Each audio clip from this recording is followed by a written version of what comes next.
I still can't get over the fact that he's framing it like he's defeating our argument when this is not our argument. So anyway, like I said, he's Yeah, gonna be in for a surprise yeah. whenever he. Yeah. Apart from towards the beginning when he said, so the Islamic dilemma is basically, he kind of got it right, but then he actually goes to a clip where It's a it's very like obscure it's a clip. response. Yeah. It's not, Yeah. it's nothing to do with that clip is nothing to do with our argument. That clip has something to do with a response to a Muslim response.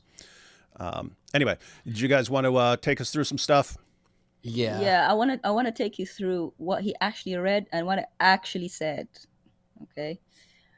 And then we'll get some other application here. Bro Haji, can he fix it? No, he can't. Yeah. Wait. We made it love halal. baskets. We put Yeah, a we miswak give in him it. a little miswag there. Oh. But anyway, Yeah. that this is the Arabic that he brought. I wanna underline this part here. فَيُبَدِّلُونَهُ. Okay, that's what he said. What he claimed to mean. They changed it. وَيَكْتُبُونَ بِأَيْدِيهِمْ غَيْرَ الَّذِي أَنزَلَهُ اللَّهُ. And they write with their hands different to what Allah revealed to Their the prophet, which means Moses. ثُمَّ يَقُولُونَ لِجُهَالِ النَّاسِ. And then they say to the ignorance, this is the ignorant people. Yeah, ignorant people, this is the speech of Allah. Here's what it actually said. They substitute it. فَيُبَدِّلُونَهُ. They substitute, exchange, or replace, which means you have the original, you put it to the side, and you write with their own hands something other than what Allah has revealed. And then they say to the ignorant people, this is the word of Allah. Why? Because knowledgeable people will take one look at it and say this is not the Torah. There's the word that he said changed. More accurate translation is they exchanged or substituted the speech of Allah. Okay? Substituted. It means it's there, but they put something else. Unfortunately for him, this word is repeatedly mentioned in the Quran. Baddalna sounds similar. We substituted.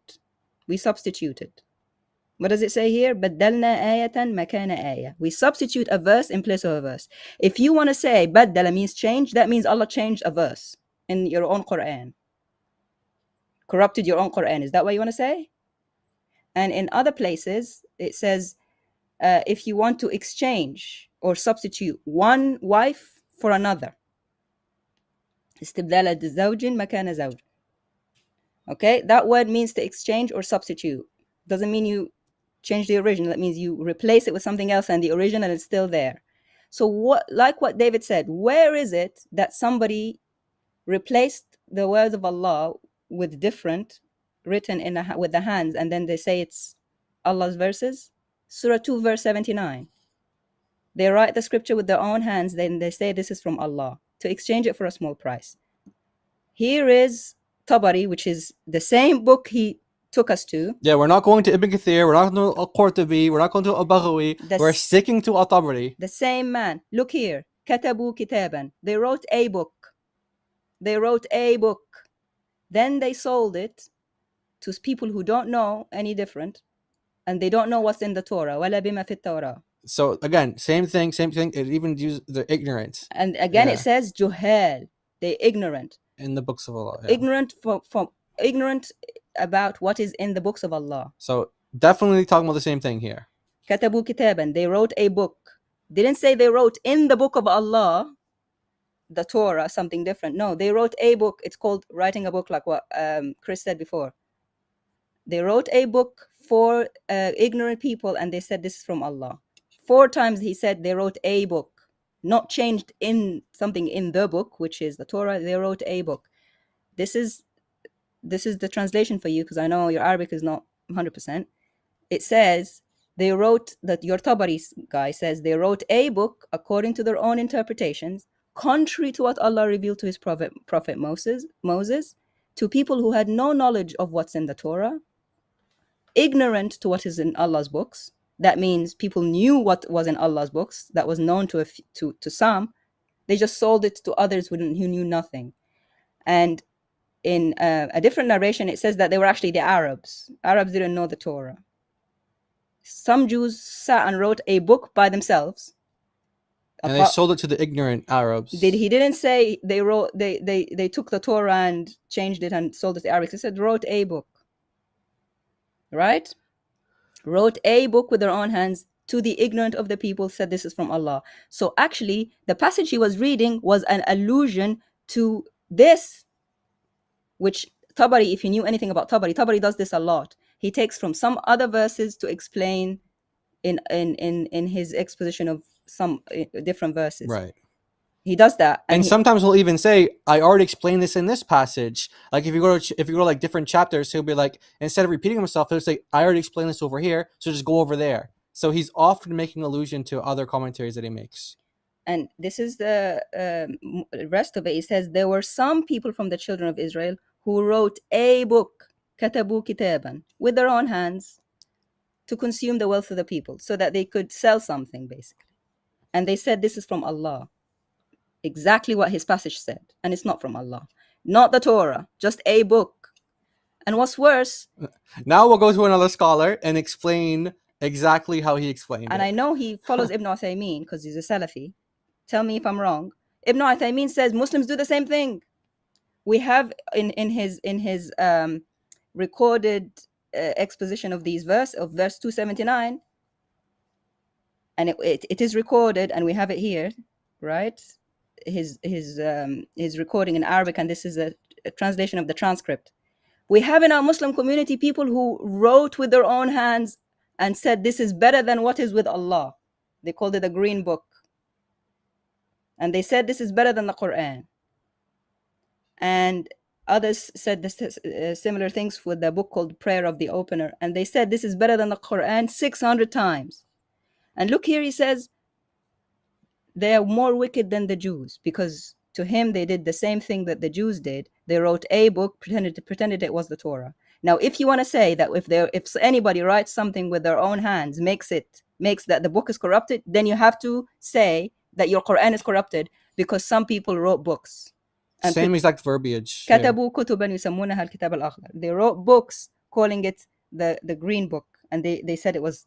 So is your Quran corrupted because someone wrote a book? That's all it's about. So no, whatever they wrote, they substituted it, exchanged it. And I don't even need to convince you too much, because guess what? Your Quran says there are some that don't do it.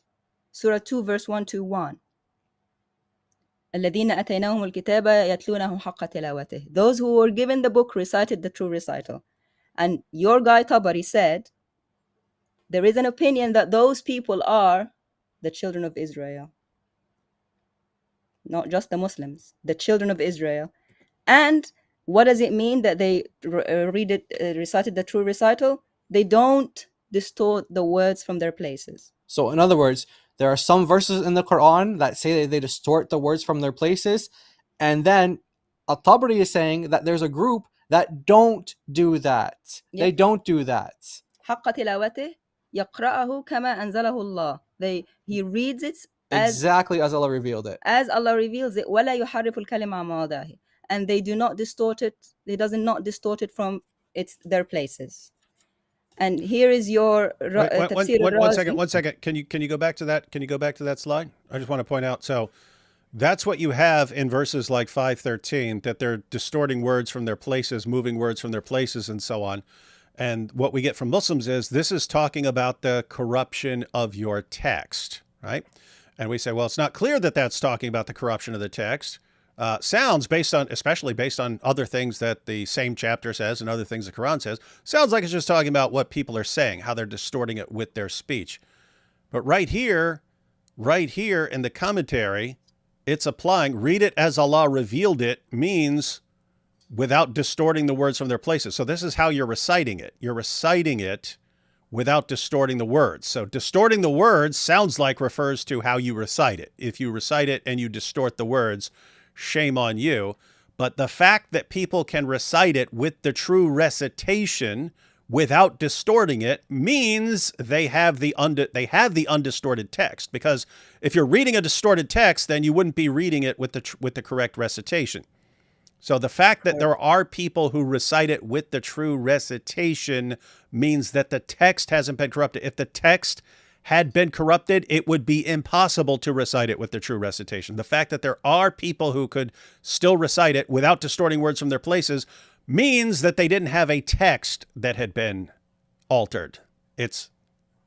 They're all reading the same text. Some people recite it and distort words. Other people recite it and don't distort words, which means it's not about the text. It's not about the text being corrupted. So, wow. So just to be clear, this is the commentary he went to. Correct. Interesting. Yeah, he went to a Tabari. Yeah, and this is Tabari. So like David just said, there has to be an original that people are going back to. Or there are some ignorants who don't know what the Torah looks like, who buy any book that people sell them and tell them a lie, that they just wrote it yesterday in their bedroom or something. But that's not the Torah, because they can only sell it to the ignorance, the Johel. What does that tell you? Exactly. They can't sell it to someone who's seen the Torah before. That tells you it's not the Torah. And it literally says that. It says that they're writing something that's not the Torah. It's telling you in your face. Right, but he doesn't know that because he didn't read everything. And he doesn't know what baddala mean, which means the exchange. That means if I don't give you the Quran and I give you a book that I just wrote by my hand, it doesn't mean the Quran is corrupted. It just means I sold you something because you're ignorant and you don't know what the Quran looks like. Exactly. That's what it is. Right. So just like what Ibn Uthaymin says. So let's say, okay, you write a book. Okay, we write a book, and let's say we write a book and we say it's the Quran. Yeah. Okay, and we give it to Haji. Oh, well, maybe he wouldn't fit because maybe he's not one of the ignorant ones. But let's say we give it to one of his cousins or something like that, and let's say they're ignorant. So we give it to them and say this is the Quran, but it's not the Quran. Right. Does that now mean that the Quran has been corrupted? No, it just means we wrote a book. And we called it the Quran. And only the ignorant bought it. Both bought it, meaning they believed it and literally, yeah, exactly. And then gave me money for it. Yeah, exactly. And Razi himself, before you tell us anything, before you say anything, Razi said that this verse about reciting the true recital is about the Jews and the Christians. There's a group of them that do not corrupt anything from the place. They recite it as it ought to be recited. And in order for them to do that, it has to be in some kind of uncorrupt form at that time. Yes. For them to be able to recite it correctly without issue, right? Yep. Thank you. Exactly. That's it. That's what we mean. That's what we mean, that the text has not been corrupted. Only people messing about, writing stuff on their own, or saying it by the mouth. Different. And if just one more for good measure, Surah 3, verse 199 says, there are some among the people of the scripture who believe in Allah and what was revealed to you and what was revealed to them. What did it say here? Wait, both what was revealed to the Muslims and revealed to them, meaning the Torah, the Injil. Okay, yes. They do not exchange the verses of Allah for a small price. Aha. So they don't go selling some stuff that isn't the Torah for a small price. Yeah, and I'm thinking it's actually possible that Bro Haji has no idea why this is even relevant, because I don't think he actually, I mean, it sounded like he got the Islamic dilemma in the first part of the video, but then as he continued on, I'm like, I don't think he really understands the issues here. So, well, that's kind of a question I have, because I actually don't know what stage he's at, because I think he kind of hints a little bit more right near the end of the video, but I don't know if he thinks that the Torah and the Injil were given to Musa and Isa, and then they were just instantly, poof, corrupt. That's it, they're gone. And he thinks that's fine. Like the Quran has no problem with that. The Quran doesn't affirm them in any sense. Or if he thinks it's partial and the Quran is okay with that, and he's never read Surah Al-Baqarah, Surah 2, Ayah 85. I don't know where he's at. Like, it's hard to actually gauge his view. I think he underestimated how long we spent with this. Yeah. Bro Haji, you overestimated how much you underestimated this. Yeah, that's right. Okay. Look here at his boy Tabari. The same man sorry, I actually don't know which one it is. But anyway, it's one of the two. One of the two. Either Tabari or Ibn Kathir. I might have made a mistake, but it says here, for these people who do not exchange the verses of Allah for a small price, they do not corrupt what was revealed to them in their books. لا يحرفون ما أنزل إليهم في كتبه. They do not corrupt what was revealed to them in their books. Regarding the description of Muhammad, by substituting it Okay? There's يُبَدِّلُونَهُ again. Nor do they distort any of his rulings and proofs therein for insignificant worldly gain. The worldly gain what? Given for that substitution. يُعْطُونَهُ عَلَى ذَلِكَ التَّبْدِيل. So people were giving them money for a substituted book that they wrote for money. That's all. Okay, I'm gonna hand over to All right, Jai for so the next one. no, this yeah. So I wanted to explain what Al-Tabari's definition. Like, it's good to get his definitions of words, right? Like, if you want to know when someone says something, it's good if they give you an actual definition. Like, what do they mean by that? So for chapter 4, verse 46, and it says, among the Jews are those who distort words from their proper usages. Okay, same exact word that's used, same exact words that are used in 5:13 in chapter 4, verse 46.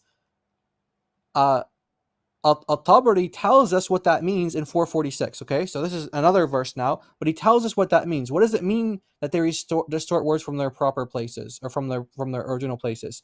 He says that they substitute its meaning and change it from its proper interpretation.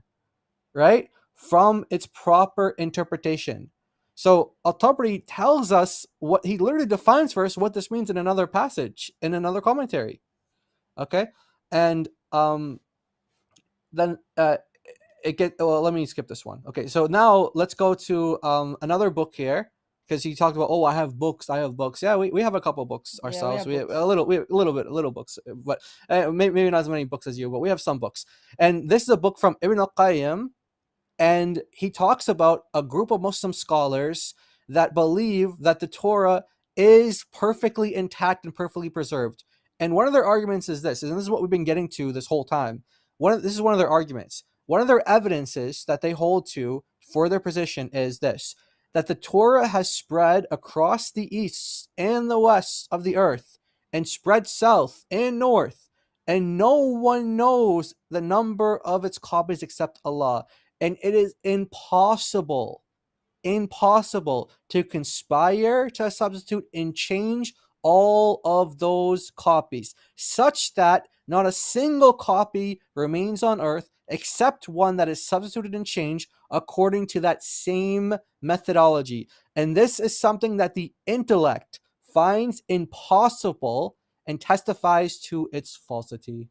Sorry, yeah, that 3199 was Tabari. This one is still Tabari? Yeah, it's definitely Tabari. Okay, we just wanted to correct that real quick. It's definitely Tabari. Okay, so this is the evidences from a school of scholars that say that the Torah has never and can never be corrupted or exchanged. Why? And I thought I'd like illustrate it. Maybe this was an easier way to look at it. This is from like a Bible map of the Roman Empire in the 1st century. This is the website here. And I just highlighted some like random places. So imagine if we have a Torah over here, a Torah in Jerusalem, a Torah in Alexandria, a Torah in Rome, etc., right? And now all of a sudden, somewhere here in Arabia, let's say that there's a group of people who have this book that they're claiming is the Torah, and they're, fooling a bunch of ignorant people. How would we determine what is the original Torah versus, what they're saying is the Torah, right? And this is what the group of scholars were saying. And so you might have something that looks like this, okay? We go to Jerusalem, we look at the manuscript there, it says, like, do not murder. Antioch, do not murder. Rome, do not murder. Maybe we go somewhere like Morocco, Fez, it says, don't murder. So it's a little bit of a variant there, but you still get the same image that what is being said, the same command. You go to different parts of the world. Then all of a sudden in Mecca, it says, do murder. Do you think we can determine pretty easily what the original says if we look at all these manuscripts from all these different parts of the world? Don't you see how impossible it is to go to every single part of the world where the Torah is and then corrupt it in the same exact place? Because that's what they're claiming. They're saying that, okay, there were descriptions of Muhammad that they changed, and that there were certain commands that they didn't follow, like this commands for stoning. And there's, so he's saying that that means that they textually corrupted those things. Well, we could easily determine which of those is the corrupted one, if that's actually even true. Do we have any evidence of that at all? Is there any manuscript evidence of what he's talking about? Nope. And then they kind of they say a couple more things, but then this is another part here. This continues on now with Ibn al-Qayyim, and he's talking about these scholars, and he says that they said Allah said to his prophet as an argument against the Jews, say, then bring the Torah and recite it if you are truthful. So to the Jews, bring the Torah and recite it if you're truthful.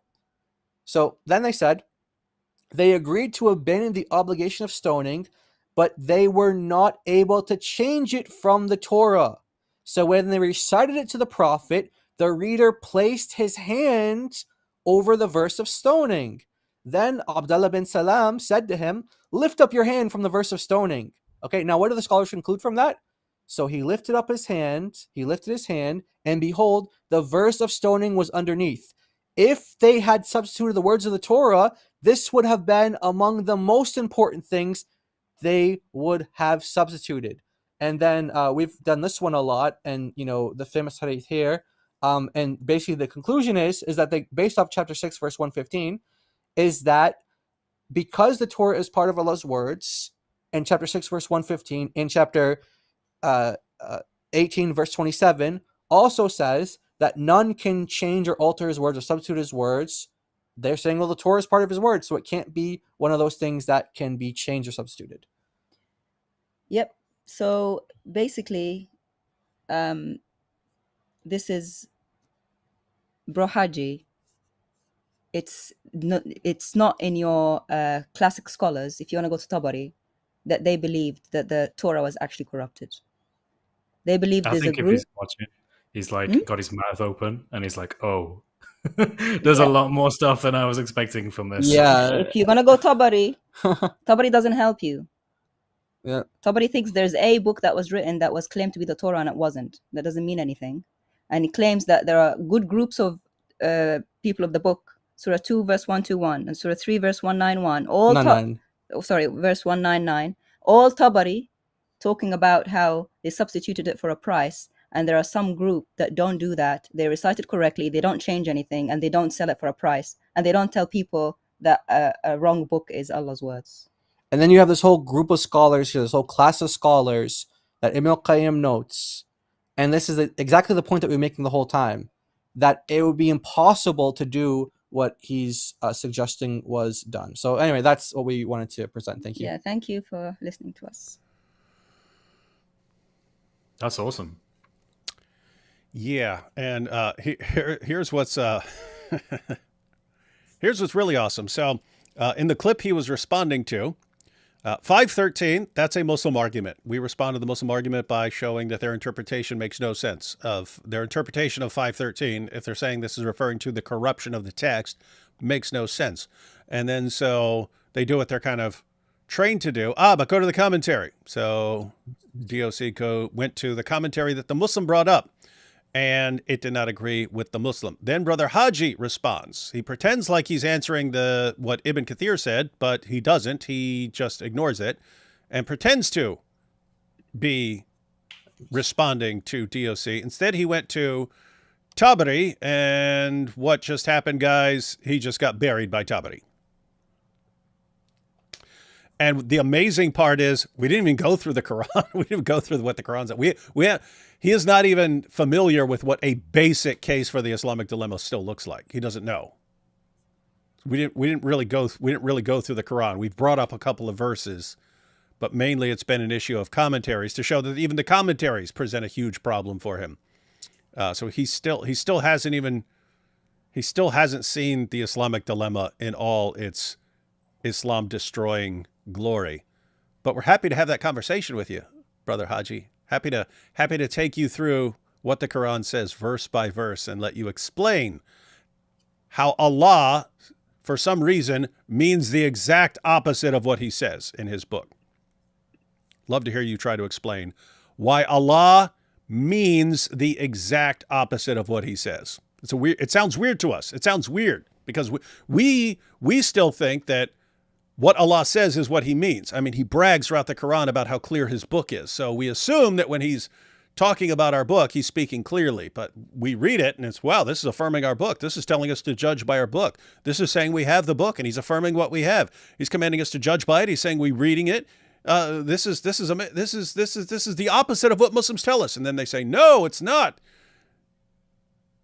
Allah means the opposite of what he says, and that just sounds real weird to us. So we would love to have you explain that for us. Love to have you explain that for us. So he did go to, it's just hilarious. He went to Tabari to respond to 513, and then he seemed to think that the passage in Tabari, where it's talking about writing it with our hands, is taken from 513. No, that's from 279. I just before we head out, wanted to give him an idea ahead of time so we don't catch him off guard when we have our discussion. Just so that we don't catch him off guard, present a little problem for you. So we just saw one. As a matter of fact, here. This is pretty straightforward. 279. Woe to those who write the book with their own hand and say this is from Allah. And you went to a commentary that applies that and so on. And And Giant DOC pointed out it would make absolutely zero sense to think that someone in Arabia, some Jew corrupting a copy of the Torah. One, that's not what that verse is saying. But even if you granted, yes, it's saying that someone corrupted a copy of the Torah. What would that? The Torah is all over the place. Someone changing the Torah in Arabia would not change it in Rome. It wouldn't change it in Egypt. It wouldn't change it in all these other places. So it makes no sense to say, yeah, that's talking about the Torah being corrupted. And just to illustrate, looky here. So I wrote something and said, this is the Quran. Jesus is Lord. So I wrote something claiming that it's the book of Allah, the Quran. And I'm giving a message that is different from what the Quran says. So I wrote something with my hand and I said, this is from Allah. Does that mean the Quran has been corrupted? Like, completely serious question, Haji. And this is the problem that we see from all the Dawah guys. When we use your exact same argument against the Quran, suddenly you turn your reasoning ability on and you realize what a stupid argument that is. Suddenly, if I said, Brother Haji, I just wrote something with my own hand. I wrote something with my own hand and I'm saying it's the Quran. Does this mean that the Quran has been corrupted? There's not a single Muslim on the planet who would not instantly see how insane and stupid that argument is. Me writing something does not change one, that what I just did didn't change any copy of the Quran. Two, even if I actually wrote this into a copy of the Quran, it would not change Qurans around the world. So on what planet have I changed the Quran or corrupted the Quran? Why is this relevant? Well, you've got one verse that you go to, 279. Woe to those who write the book with their own hand and say this is from Allah. You see, this is talking about some people and they corrupted. This means that the Torah has been corrupted. So someone writing something like this means that the book's been corrupted, right? How do you guys not get this? This is what we're wondering. How would you regard that as if we use that argument against the Quran, how would you instantly recognize that as the stupidest argument ever offered by anyone ever? But then you'll turn around and use what you would regard as the stupidest argument by anyone ever, and you'll use that argument as your main argument that the Quran is affirming the corruption of the Bible. It's because you're just forcing your view into that, and that's what you're doing that because you have to. You have nowhere else to go. You're forced into this. Exactly that, Brother Haji. Sorry, this is you went to the best verse you have, basically Surah Al-Baqarah, Surah 279. And that is a terrible verse to try and prove that anything of the previous scriptures has been corrupted in any real sense at all. Not only that, but everywhere else you go is only downhill from there. So you've already kind of done the best you can do, and you're just going to get into this really depressing, dark, faith-questioning point when you look at the Quran and you think, oh, Allah, who supposedly sent this Quran, yeah, he actually really does think the Torah and the Injil are the gold standard. Allah, you think Allah sent the Quran. Allah loves the Injil and Torah. It's his favorite things. He absolutely loves the Torah and the Injil. And you're going to see that, and it's going to come more and more obvious to you as you keep reading. In all honesty, and that's what I'm doing now. That's what I'm doing, reading the Quran and just noticing it for myself. Holistically, the Quran assumes the validity of the scriptures 100%. It questions people's interpretations. It questions what people say with their tongues. It says that, look, they don't have real knowledge from Allah. They speak without any actual knowledge. They speak only of what their forefathers have told them. But in terms of the actual book, the actual scripture itself, which is mentioned in the Quran, it's good as gold. And I hope with the Haji, you come to realize this as you sincerely look at this in the Quran, and hopefully as you have a discussion with us. Because we could go through this. We could do it in a nice, calm, relaxed manner. And if our position is weak, then you can show that very clearly to us. But if it's something that might be of interest to you and might show you that actually maybe this Injil is a lot more profound and interesting and closer to the truth than I previously thought, we'd welcome that as well. Yes, we would. And again, just so that we're not catching Brother Haji off guard when we have this discussion, Brother Haji, if you come with Tabari and he's using 279, then we're going to go to 279 and we're going to show you what it actually says. But just as importantly, we're going to show you the context. So again, just so you know ahead of time, so that you can prepare. What we would do if you quote 279 is we'd want to go to verses earlier in the chapter for context and later in the chapter for context and see if your interpretation makes sense in light of context, right? So just look at this real quick. I'll read this quickly, just so you know it. We won't really discuss it, but want you to be aware of it so that we can discuss it when you join us live. O children of Israel, start at verse 40 there. So same chapter you're quoting, but apparently didn't realize what you're quoting. O children of Israel, call to mind my favor which I bestowed on you, and be faithful to your covenant with me. I will fulfill my covenant with you. And of me alone should you be afraid. Already, how are they going to remain faithful to the covenant if they have a corrupted book that gives them the wrong covenant? And believe in what I have revealed, verifying that which is with you. You catch that? Believe in what I have revealed, the Quran, verifying that which is with you. The Quran verifies what is with them. Now, that's very strange if what they have has been corrupted. Why would the Quran verify their corruption? And be not the first to deny it, neither take a mean price in exchange for my communications, and me alone should you fear. And do not mix up the truth with falsehood, nor hide the truth while you know it. Notice there, it says, they know the truth. They know the truth. If they had a corrupt book, they would think they have the truth and they'd be wrong, right? And keep up prayer and pay the poor rate and bow down with those who bow down. What, do you enjoin men to be good and neglect your own souls while you read the book? Have you then no sense? Sounds like it's affirming the book that they have. Why? Well, he says he's talking about the book and that they read the book. And what's he says? He says in verse 41 that his book, the Quran, is verifying what is with them. What's with them? He says it. He says it's talking about the book they read. Very strange if what they have is a corrupt book. Why would Allah be verifying a corrupt book?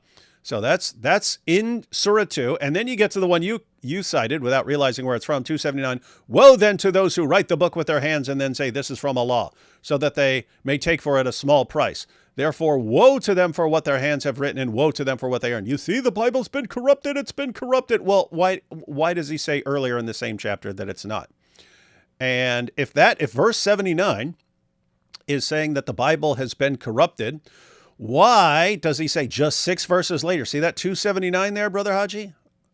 One of the main things we're going to ask you is, if you're saying that means the Bible's been corrupted, why does he say just 6 verses later, verse 85, talking about the Jews who weren't following certain things that the Torah says? Let's read it. Yet it is you who slay your people. Not supposed to do that. And turn a party from among you out of their homes. Not supposed to do that according to the Torah.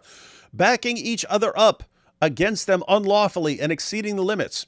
And if they should come to you as captives, meaning your fellow Jews who are captives, as captives, you would ransom them, while their very turning out was unlawful for you. What's he saying? He's saying you're following parts of your book and not following parts of your book. Now, what's the criticism here? He says, do you then believe in a part of the book and disbelieve in the other? You catch that? He says, do you only believe in parts of your book? Brother Haji, don't you think that Jews should only believe in parts of their book and that Christians should only believe in parts of our book? What does Allah say here?